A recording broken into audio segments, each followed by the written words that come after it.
आज हम कक्षा 10 की क्लास में अध्ययन करेंगे अम्ल क्षार एवं लवण। आज का प्रकरण यही है, अम्ल क्षार एवं लवण।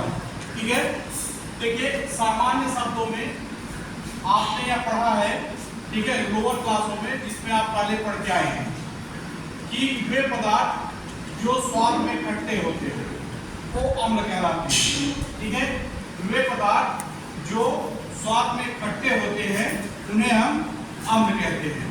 जैसे आप देखे होंगे नींबू हो गया, इमली हो गई, ठीक है, संतरा हो गया, ये सब चीजें जो है आप पहले से देख के जानते हैं ऐसे। ठीक है, और इसके बाद फिर आपका दूसरा है साधारण भाषा में क्षार। क्षार क्या होता है? आप कह सकते हैं कि वे पदार्थ जिनका स्वाद तीखा या कसैला होता है। ठीक है, वे पदार्थ जिनका स्वाद तीखा या फिर कसैला होता है, ऐसे पदार्थों को हम क्षार कहते हैं। ठीक है, ये एक सामान्य परिभाषा थी। दूसरी परिभाषा है अम्ल की लिटमस पेपर के आधार पर। ठीक है, लिटमस पेपर के आधार पर आप कह सकते हैं कि वे पदार्थ जो नीले लिटमस पेपर को, ठीक है, वे पदार्थ जो नीले लिटमस पेपर को लाल कर देते हैं उन्हें अम्ल कहते हैं। ठीक है, वो आपके अम्ल कहलाते हैं। और वे पदार्थ जो लाल लिटमस पेपर को नीला कर देते हैं उन्हें हम क्षार कहते हैं। क्यों ऐसी परिभाषा इसलिए आई कि जब हम लैब में कुछ जैसे कुछ पदार्थों का टेस्टिंग करने लगे कि ये पदार्थ जो है अम्ल है कि क्षार है, जैसे अगर आप स्पर्श करते थे तो वहां पर ये लगता था कि आप जल जाएंगे, एसिड होता था या फिर क्षार होता था। क्यों कुछ ही पदार्थों को आप केवल भौतिक गुण के आधार बता सकते हैं, मतलब कहने का मतलब टेस्ट करके कुछ ही पदार्थों को बता सकते हैं। जैसे अब सल्फ्यूरिक अम्ल है तो सल्फ्यूरिक अम्ल पर जीभ लगा के आप जल जाएंगे, तो वहां पर आप लिटमस पेपर के द्वारा अम्ल और क्षार की पहचान करते हैं। तो उसके लिए परिभाषा आपको बताई गई कि वे पदार्थ जो नीले लिटमस पेपर को लाल कर देते हैं उन्हें हम अम्ल कहते हैं, और वे पदार्थ जो लाल लिटमस पेपर को नीला कर देते हैं उन्हें हम क्षार कहते हैं। इसके बाद एक वैज्ञानिक आए, ठीक है, वैज्ञानिक जो है आर्हीनियस ने अपना एक मत दिया। ठीक है, जैसे जब इससे नहीं हो पा रहा था तो धीरे धीरे परिवर्तन लाया गया ना। जैसे पहले कुछ अम्ल की पहचान हम जो है उनके स्वाद के आधार पर कर देते थे, फिर हमने क्या किया, लैब में टेस्ट किया, लेकिन उसके बाद भी कुछ देखा गया कि जिसमें अम्ल और क्षार की पहचान नहीं हो पा रही थी। तो आपके आर्हीनियस एक वैज्ञानिक थे, आर्हीनियस ने बताया कि वे पदार्थ जो जलीय विलयन में H+ आयन देते हैं उन्हें हम अम्ल कहते हैं। ठीक है, ध्यान सुनिएगा, वे पदार्थ जो जलीय विलयन में H+ आयन देते हैं उन्हें हम क्या कहते हैं? ठीक है, अम्ल कहते हैं। हाँ, और इसी का जस्ट अपोजिट उन्होंने बताया। ठीक है, अपोजिट क्या बताया कि वे पदार्थ, ठीक है, वे पदार्थ जो जलीय विलयन में OH- आयन देते हैं, ठीक है, वे पदार्थ जो जलीय विलयन में OH- आयन देते हैं उन्हें हम क्या कहते हैं? क्षार कहते हैं। ठीक है, जैसे उदाहरण के तौर पर आपका हो गया HCl। अगर हम HCl को बोल रहे हैं तो ये जलीय विलयन में H+ आयन देगा। ठीक है, H2SO4 हो गया, ये क्या होते हैं? ये जलीय विलयन में H+ आयन देते हैं। और यही आपका ये अगर हो गया जैसे NaOH, ठीक है, NaOH, ठीक है, तो ये जलीय विलयन में OH- आयन देता है। ये जलीय विलयन में OH- आयन देता है, या फिर इसी को कहते हैं हाइड्रोक्सिल समूह। ठीक है, हाइड्रोक्सिल समूह CaOH हो गया, ठीक है, CaOH, KOH हो गया। इसी को आप जो है जैसे ये आप यही इतना पकड़िए, इतने से ही पहचानिए कि जैसे जो पदार्थ जलीय विलयन में अगर H+ आयन देगा तो वह आपका क्या होगा? अम्ल होगा। ठीक है, अगर OH- आयन देगा तो वह क्षार होगा। ठीक है, तो आपको तीन परिभाषाएं बताई गई।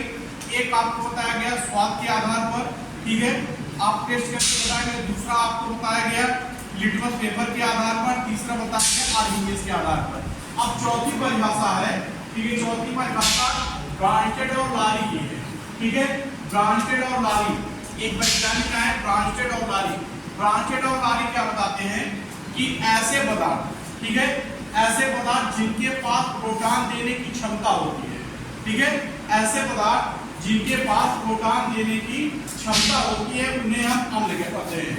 ठीक है, ऐसे पदार्थ जिनके पास प्रोटॉन देने की क्षमता होती है उन्हें हम अम्ल कहते हैं, और वे पदार्थ जिनके पास प्रोटॉन देने की क्षमता नहीं होती है उन्हें हम क्या कहते हैं, क्षार कहते हैं। ठीक है, ये ब्रांचेड और लारी का कॉन्सेप्ट था। ठीक है, ब्रांचेड और लारी का कॉन्सेप्ट था कि ऐसे पदार्थ जो H+ आयन देते हैं या फिर क्या कहते हैं, प्रोटॉन देने की क्षमता जिनके पास होती है उनको हम अम्ल कहते हैं, और जिनके पास प्रोटॉन देने की क्षमता नहीं होती है उन्हें हम क्षार कहते हैं। ठीक है, फिर कुछ दिनों तक ये परिभाषा चली, उसके बाद फिर जो है आगे अन्य यौगिकों की पहचान करने में असुविधा हुई। तो एक इसके बाद फिर आया इलेक्ट्रॉनिक सिद्धांत। ठीक है, इलेक्ट्रॉनिक सिद्धांत आया। तो इलेक्ट्रॉनिक सिद्धांत के आधार पर जब अम्ल और क्षार की पहचान की गई तो इलेक्ट्रॉनिक सिद्धांत के आधार पर यह देखा गया था कि वे पदार्थ जो एक जोड़ी निर्जल इलेक्ट्रॉन स्वीकार करने की प्रवृत्ति रखते हैं उन्हें अम्ल कहते हैं। ठीक है, वे पदार्थ जो एक जोड़ी निर्जल इलेक्ट्रॉन स्वीकार करने की प्रवृत्ति रखते हैं उन्हें हम अम्ल कहते हैं। ठीक है, और वे पदार्थ जो एक जोड़ी निर्जल इलेक्ट्रॉन देने की प्रवृत्ति रखते हैं या क्षमता जिनके पास होती है इलेक्ट्रॉन देने की, इलेक्ट्रॉन डोनेट करने की, उन्हें हम क्षार कहते हैं। इस तरीके से पांचों परिभाषाओं के आधार पर आप अम्ल और क्षार की पहचान कर सकते हैं। पांचों परिभाषाएं एक बार आप देख लीजिए कैसे कैसे कौन सा बताया गया है। पहला आपको बताया गया कि स्वाद के आधार पर, ठीक है, दूसरा बताया गया लिटमस पेपर के आधार पर, तीसरा बताया गया आर्हेनियस के आधार पर, चौथा बताया गया ब्रांचेड तथा लारी के आधार पर। इसके बाद पांचवा बताया गया आपका, पांचवा था इलेक्ट्रॉनिक सिद्धांत के आधार पर। ये पांच परिभाषाएं हैं जिनके द्वारा आप अम्ल और क्षार की पहचान कर सकते हैं। इसके बाद इसमें है लवण। ठीक है, लवण क्या होता है, देखिए लवण का इसको इंग्लिश में कहते हैं सार। ठीक है, जब अम्ल और क्षार आपस में क्रिया करते हैं, ध्यान सुनिएगा, जब अम्ल और क्षार आपस में क्रिया करते हैं तो लवण बनता है, और इस क्रिया में जल अनिवार्य रूप से बाहर होता है। ठीक है, फिर सुनिए, जब अम्ल और क्षार, ठीक है, जब अम्ल और क्षार आपस में क्रिया करते हैं तो लवण बनता है, लेकिन इस क्रिया में अनिवार्य रूप से जल बाहर निकलता है। ठीक है, एक रिएक्शन के थ्रू हम बता रहे हैं आपको। देखिए रिएक्शन है,